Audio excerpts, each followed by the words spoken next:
Hello, friends. Welcome back. We are back again to discuss the Penguin. We'll be discussing episode 2, season 1, of course, the Inside Man. And I'm here again with Jarrod. Jarrod, how are you doing?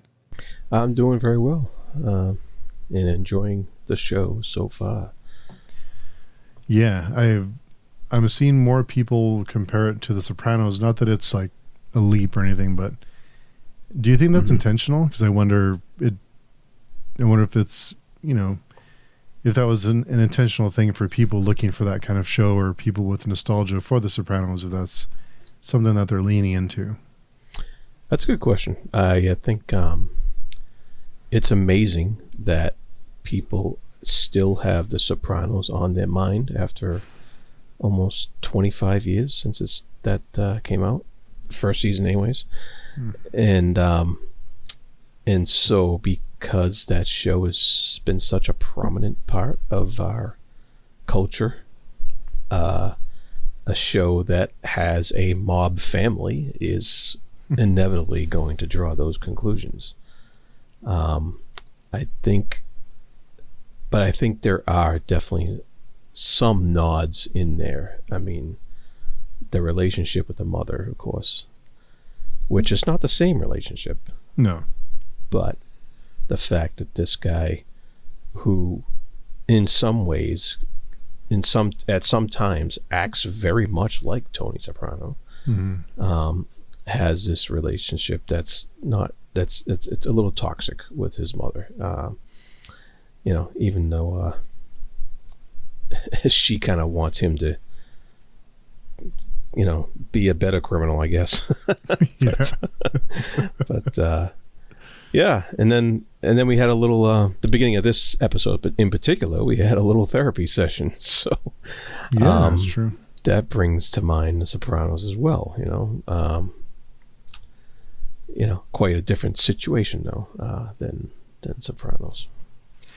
Yeah, I think his build and some of the way that he can go from very calm to a maniac, and I guess that's common for most gangster types. I mean, that's pretty standard. But I think just some of the outfits, some of the kind of almost a facial. I mean, I know he's wearing a mask, probably about 3 pounds of makeup, and but his face is a little similar to Tony Soprano's, and in some ways it has the same kind of shape. Yeah, he's got he's got that prototypical mob face going down. Of course, you got the little extra in the nose for the Penguin character. But and he's uglier, definitely uglier. Yeah, definitely, yeah. But that's all part of the package, with this character. But even though it's based on a over the top villain, Batman villain, it's still, of course, realistic looking enough not to be out of place with the tone of the show.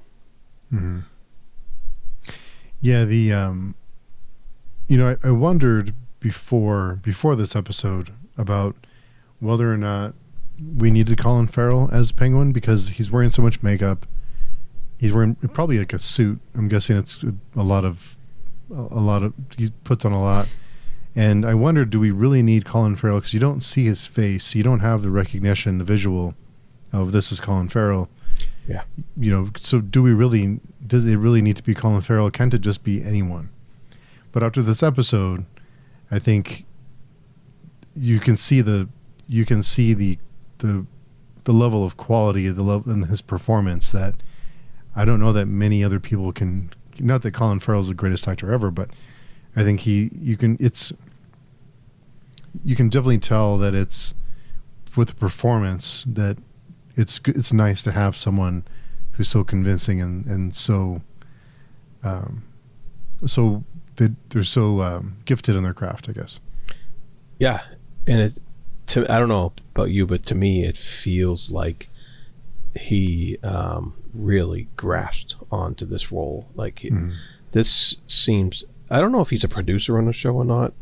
Sometimes these big name actors take a producer role in some of the shows like these, but whatever the case is, he seems to have really bared down and grasped the essence of this character that they wanted to portray. I think, yeah, he's doing a fantastic job.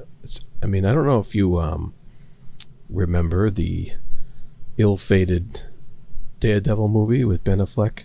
Yeah. Where he played Bullseye. Oh, that's right, he did. Yeah. Yeah. And it was pretty horrible. Yeah. I would never think he could make that leap from that bad role to this role and just pull it off so beautifully like this. And it's quite it's great. It's a joy. I'm glad he was able to do that, and I'm sure he's of course evolved as an actor a lot since that long ago. And I know he got praise recently for an Oscar nomination, I think, for a movie that took place in Ireland, and I don't remember the name of it. I forget the name. Let me find it real quick. But it was very Irish, and it was very him. He had his own accent, and you wonder if that's because he's, he is Irish, and he knew that place and that role very well already, and he got a lot of praise for that role. But now I can see that he's very versatile based upon what he's doing with the Penguin, and it's really nice. The Banshees of Inisherin? Yes, that's the one. Yeah. Yeah, I'd seen it. I forgot the name of it, but yeah, he's come a long way. Mm-hmm. Remember, he used to be kind of a joke back in the 90s. I think that was more of him in his kind of party days when he was kind of that was kind of what he was known for. But yeah, I think he's come along.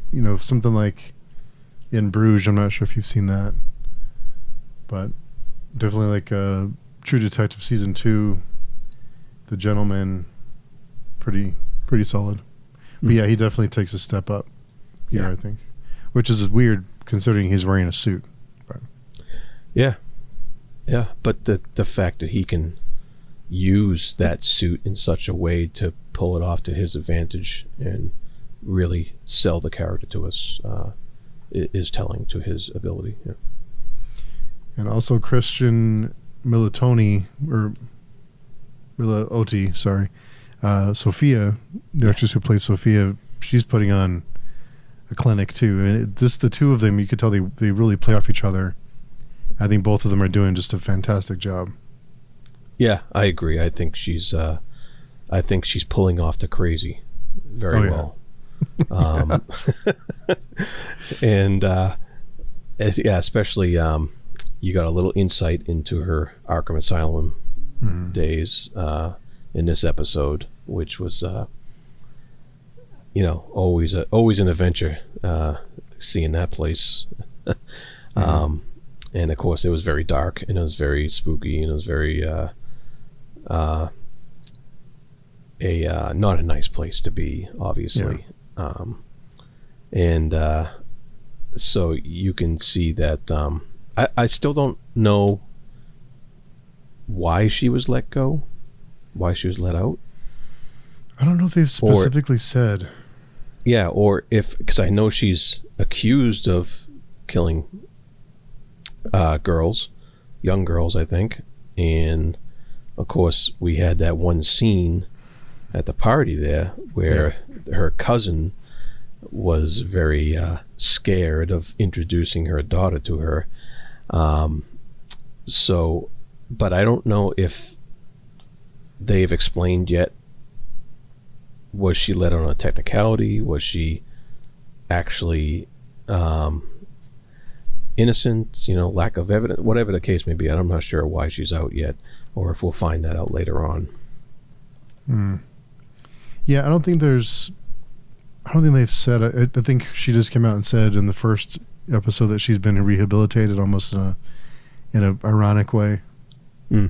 So I'm not sure if we know exactly, but yeah, that scene was great with the cousin, not wanting her to get closer to her daughter.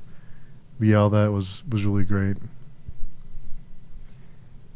Yeah, and and I think she pulled off, because at first, it was like, oh, okay, yeah, she's gonna, she's meeting her, talking to her cousins, and as a kid, and then it gets a little creepy when she gets close to her, and the mother like backs away and flinches, and that was just really well done. Yeah, that was great. So we start off with kind of where we left off with the first episode, with he's still trying to play the families against each other. I'm not sure what his end goal is. I'm a little bit confused with what he intends to do, because he's pulling a few different strings, and I'm not really sure exactly what he hopes to accomplish. I'm sure he has it figured out, but I don't think we, the viewer, know exactly where he sees this going, because he seems like he's trying to appeal to the to the Maroni family. Yeah. But the Falcones are still feel like they have. The Falcones feel more powerful. So you wonder what his plan is. Yeah, you do, and you wonder why he's. Well, I think he feels a lack of respect from the Falcones, and he wants that respect, and I think he's looking for that respect from the Maronis, but the Maronis are in a weakened position because their leader's in jail, and I'm sure that puts a damper on what they're able to accomplish out in the world, and so I think I think that if he can get on Maroni's good side and pull off something that will give Maroni the advantage, that will give him a greater standing within an organization. And that's just my guess, where he gets more respect. But the problem is things keep going wrong. Like things don't work out. Every time he makes a plan, there's always like a little kink thrown into it that screws the plan up.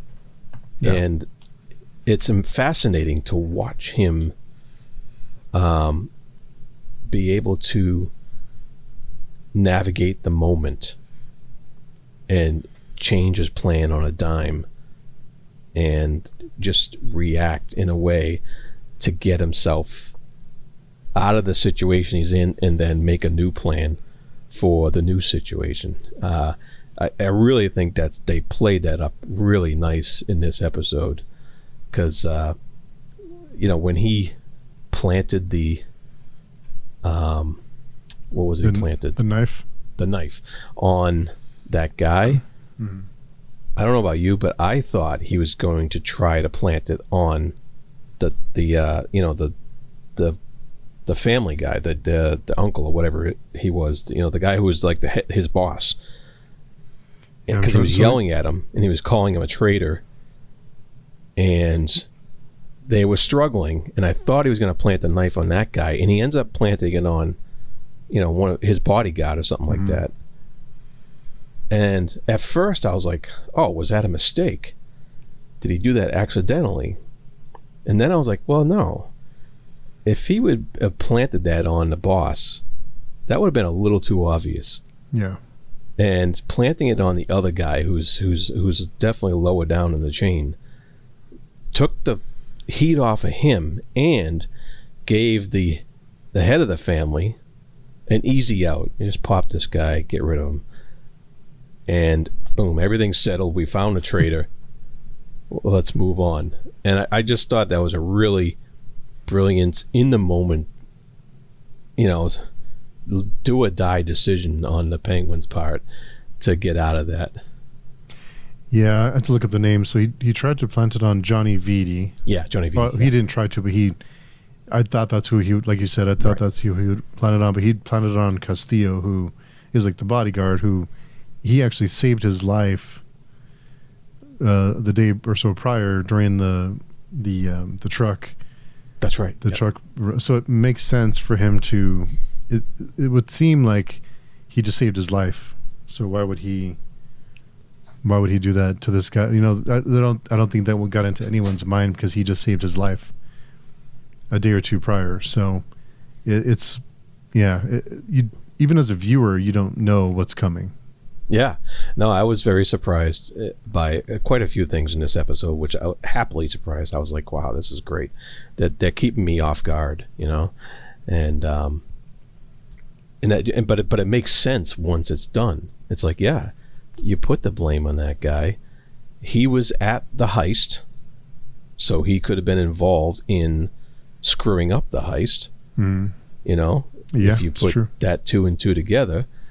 And he's also the family's not gonna, they'll be able to replace him. He's replaceable, you know, and it just takes the heat off of him right then and there. And I loved how that all played out. Do you think Vic is going to make it? I think so. I think Vic has a character arc to go through in this season, and I think well, let me rephrase that. I think he'll make it at least to the last episode.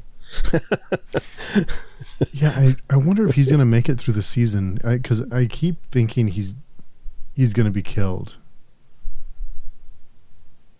by the Penguin. You think the Penguin's gonna take him out eventually? I don't know. I feel like, because we do get these moments that the Penguin is humanized and sympathetic. There's some moments with his mom, and there's some other things there's other moments that you feel like he's being humanized, but I think they need something to remind us later that he's not a good guy, and I think maybe Vic will be that sacrifice.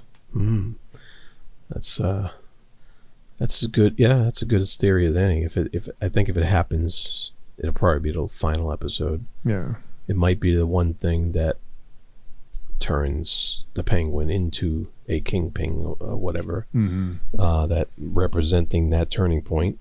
And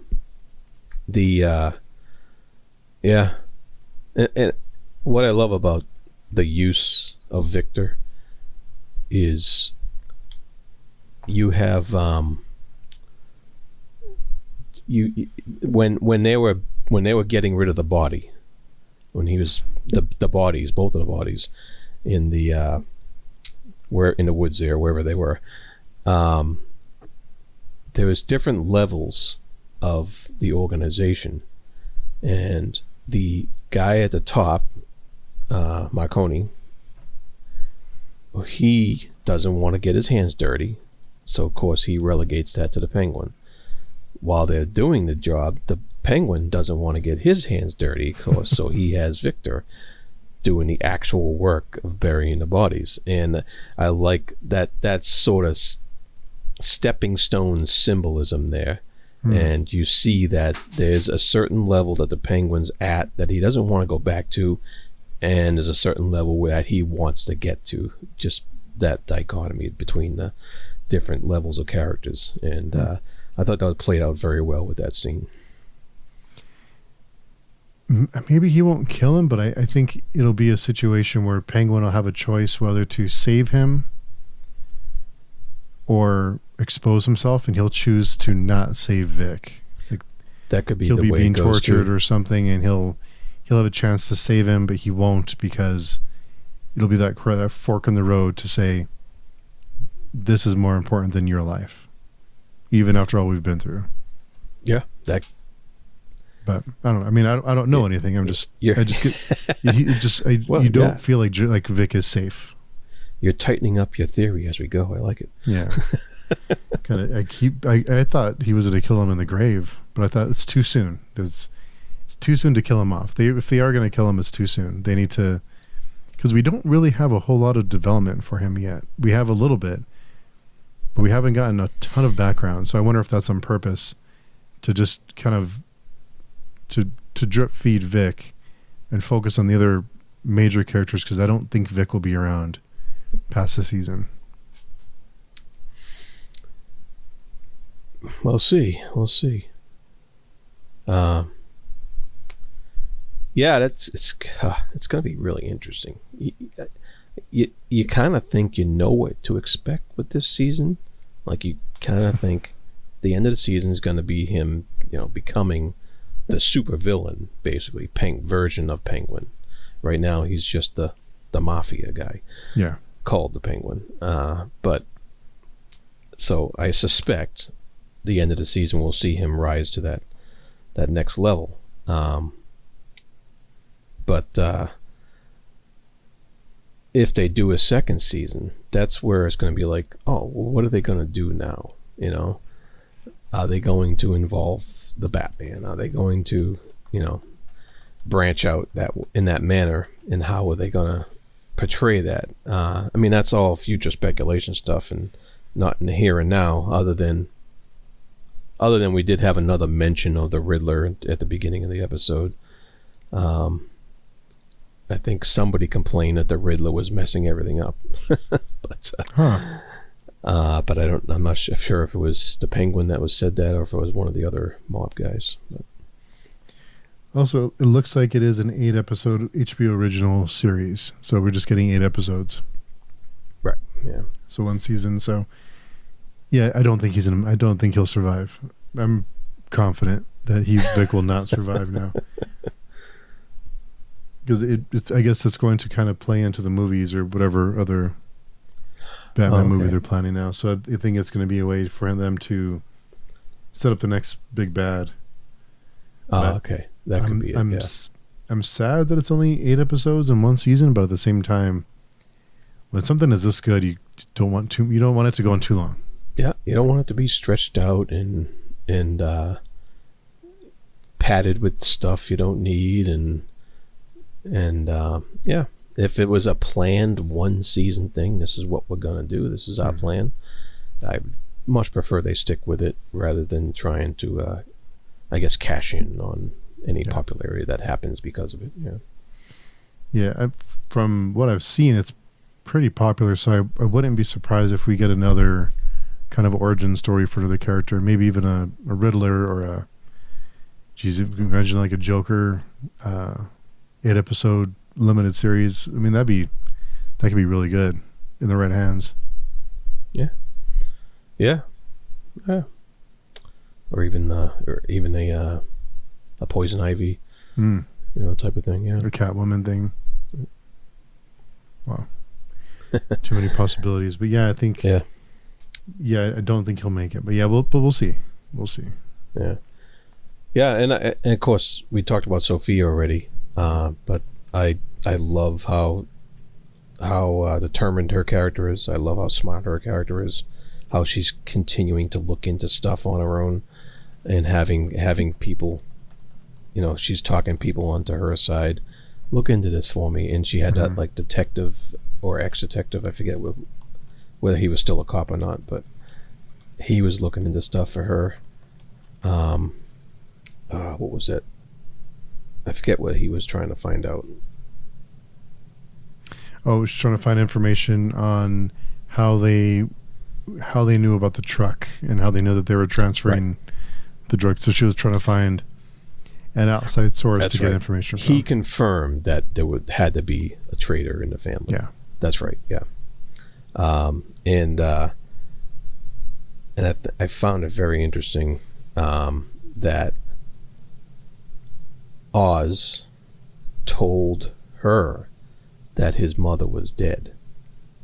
And I was like, that's actually very clever, because if her family found out that his mother's alive, he's probably worried that they would use her against him at some point. So I think that was a little tiny smart move on his part, just to say, just to throw any trail off of that. And and I love so I just love all those little details like that get thrown in there. But Vic has been there. He knows how to get to her house. So yeah, he's for sure not going to make it. It's a loose end. Yeah. Because he did get on the subway, and then he rode to. I think they rode on the subway, and then he has a car that he parks in the parking lot. Like it was, the really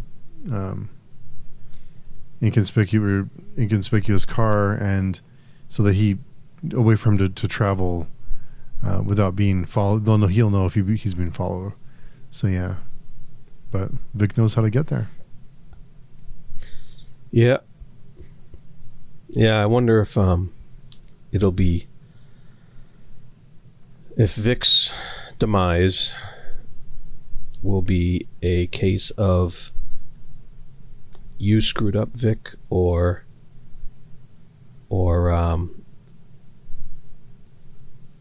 he's just seen too much, Well, they know him now too, because he tried to plant the diamonds in the car, and they saw him, they chased him, so he is recognizable now. So he's not a secret.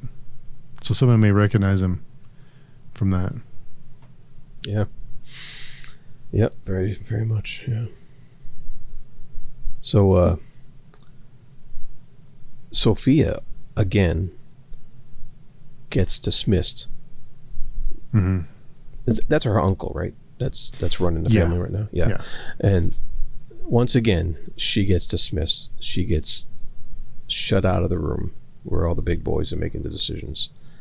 And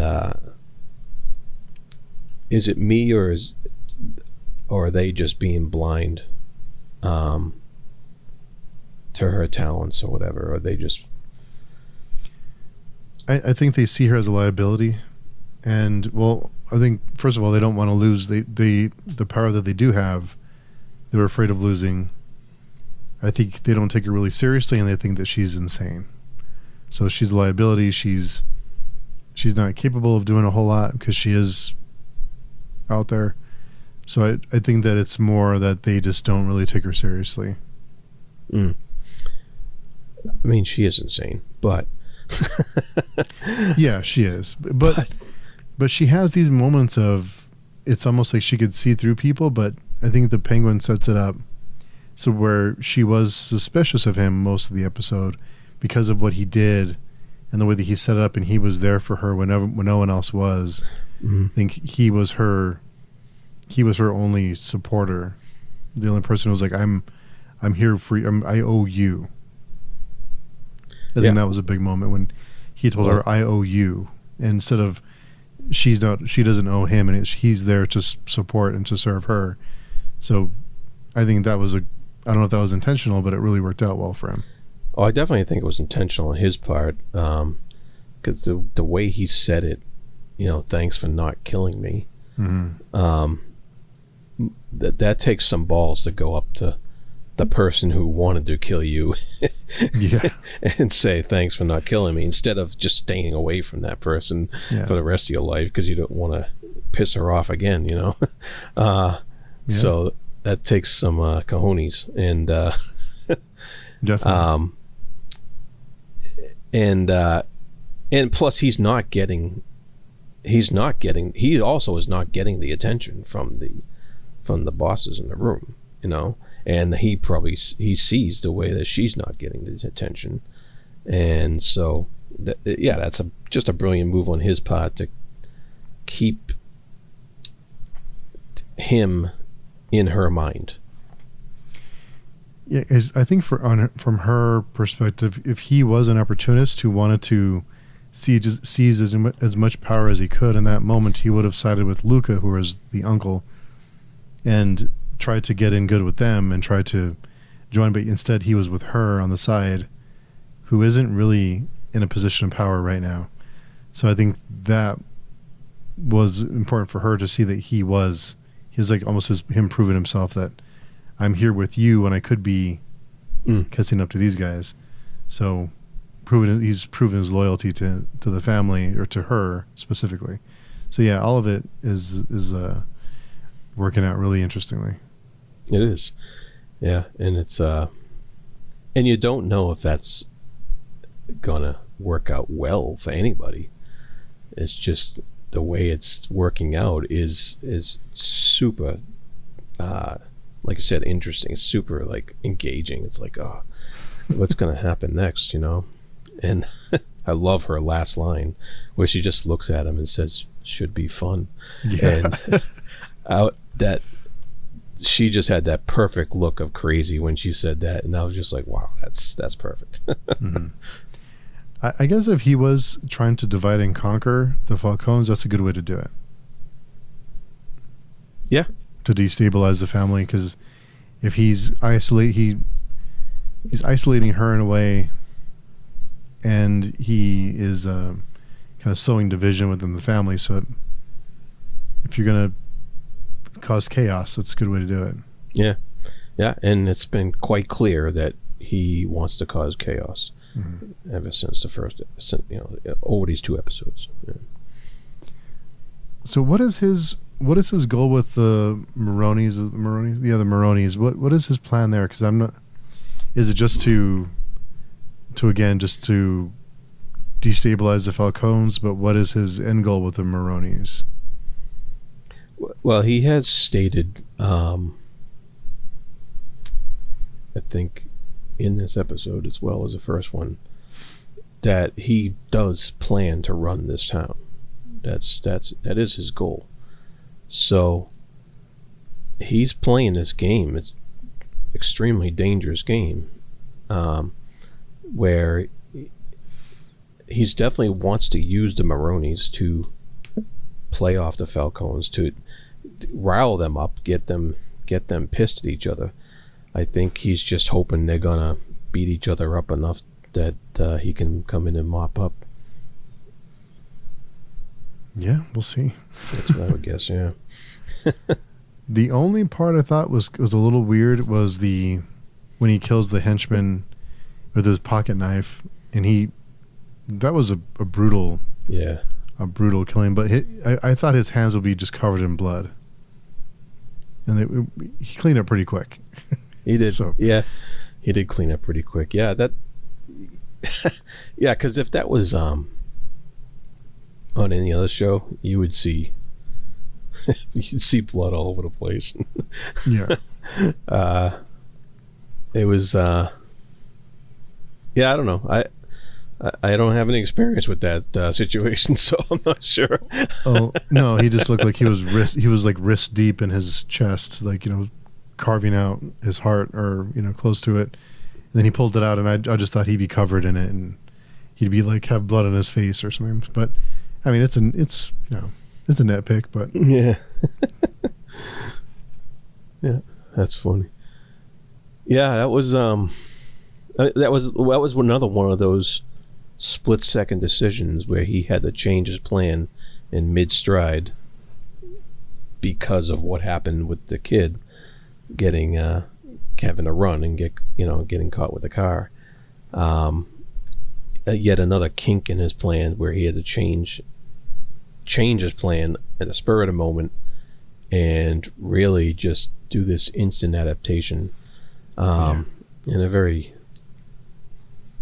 brutal but clever way, where he had to do what he had to do in order to change things around, in order to get his story to fit the expectations of the family, the Falcone family. And lots just brilliant thinking on your feet. And I wonder if that's gonna, you wonder if is that something that we've seen in any other media with the Penguin character? Not that I can think of. He's always been a little bit of a joke. I think Batman Returns was the only other time when he was somewhat taken seriously, or he seemed dangerous with. But even the Tim Burton aesthetic, it gives it almost like it's a different type of vibe. This is more gritty and street level. So I can't remember another time the Penguin has taken this seriously. Maybe that's part of the allure. Yeah, I mean that's the new take on the character that we're seeing. I just didn't know if there was any comics or anything that might have. There is a series out. I think it started almost a year ago, called The Penguin. And it is kind of close to this. It's. I think he just gets out of jail and he come. Oh yeah, he was in jail. Or Arkham. I can't remember where. He comes out and he does vie for power, and he starts killing off his enemies and the people he worked with and worked for, and starts building his army. I think I lasted a couple issues, but I didn't continue with it. Mm. Yeah. I think most of the time he's portrayed as just the villain in the background that Batman has to figure out how to stop, and so this is refreshing in that manner. And just, of course, we got the cinematography is great.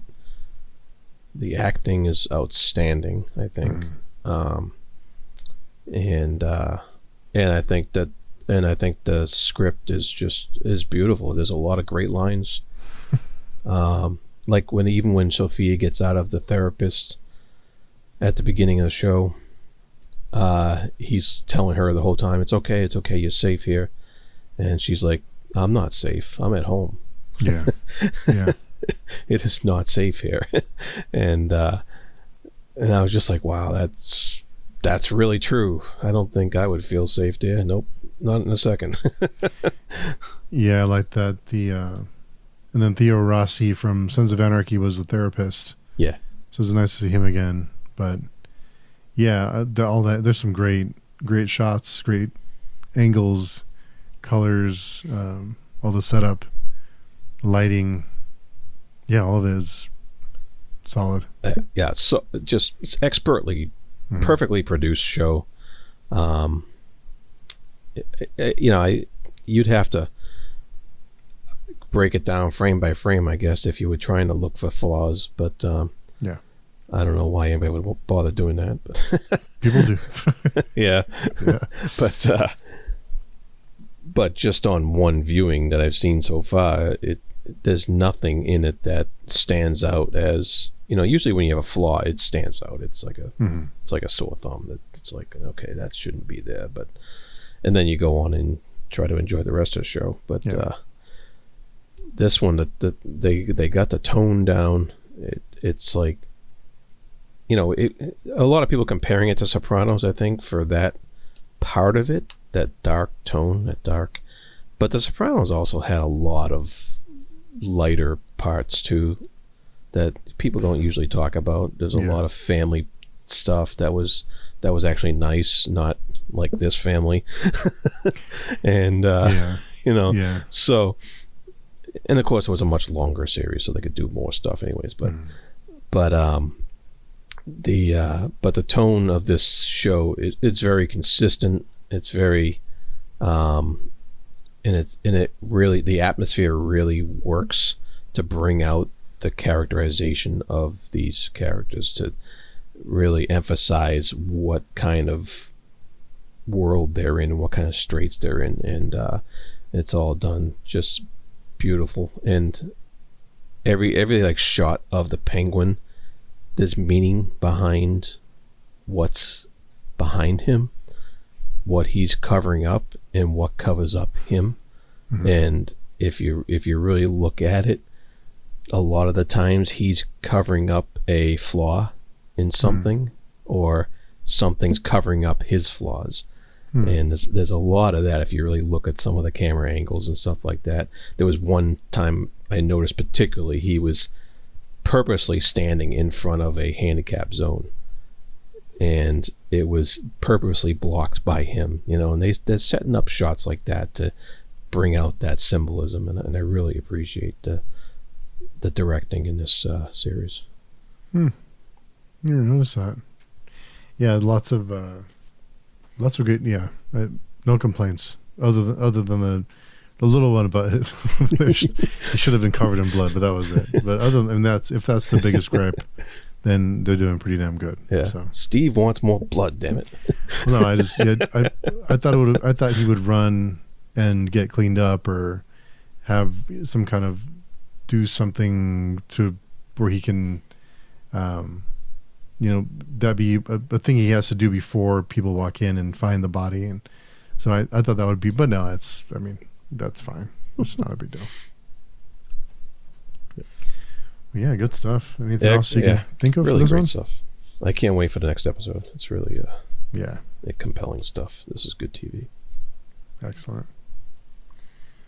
Well, cool. Anything else for episode 2? No, I think we covered it. Yeah, I think so. Well, cool. Yeah, excited to continue. This one's a pretty good one, and 8 episodes sounds about right. So, sure does. Yep. Yeah. Well, cool. Well, in the meantime, where can people find you? You can find me at the Fantasy Thinker YouTube channel, and you can find me on the Speculative Speculations podcast and other fine podcasts on Page Doing. Yeah, we stay busy. Yeah. Yeah. Well, cool. Yeah, so we'll see everyone, or I guess you'll hear from us next week, and we'll do episode 3. But until then, be careful and stay safe. We'll see everyone next week.